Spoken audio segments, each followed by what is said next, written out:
یه آدم کوچولو تو ویندوز 11 پیدا کردم، میخوام ازش کمک بگیرم بدون نرم افزار رمز ویندوزمون رو بشکنیم و وارد ویندوز بشیم. حالا چجوری؟ میایم اینجا روی پاور کلیک میکنیم، شیفت رو نگه میداریم و ری استارت رو میزنیم، صبر میکنیم تا سیستممون ری استارت بشه. بعد از اینکه ری استارت شد وارد این محیط میشه.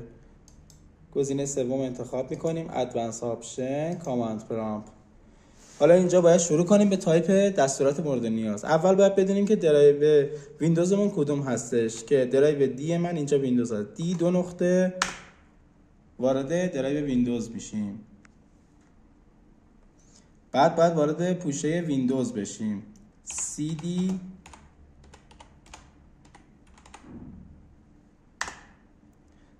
بعد از ورود به پوشه ویندوز باید وارد پوشه سیستم 32 بشیم. سی دی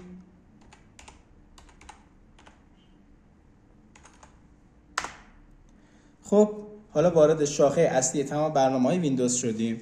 حالا اینجا باید اون آدمکه رو تبدیل کنیم به پنجره کاماند پرامپت. حالا چجوری؟ میایم اسمش رو عوض میکنیم، از دستور رن استفاده میکنیم، اسمش هم هست utilman .exe، تغییرش میدیم به utilman 1.exe. حالا باید cmd رو تبدیل کنیم به utilman تا با استفاده از اون آدمکه بالا بیاد. ren cmd.exe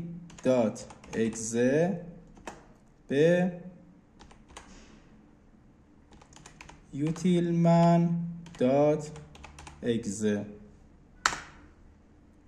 خب فقط کافیه که ری استارت کنیم، پنجره رو ببندیم و وارد ویندوز بشیم.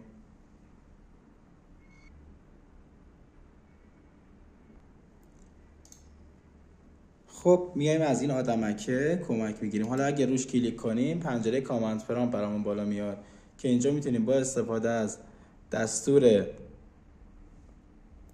کنترل یوزر پسورد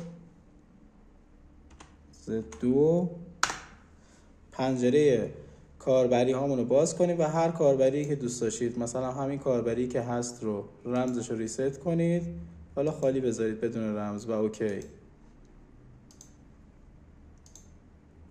به همین سادگی وارد ویندوز شدیم. ممنونم از این که با لایک و کامنتاتون به من انرژی میدید. اگر دوست داشتید که دستوراتش رو براتون ارسال کنم، کافیه که کلمه دستور رو برام کامنت کنید.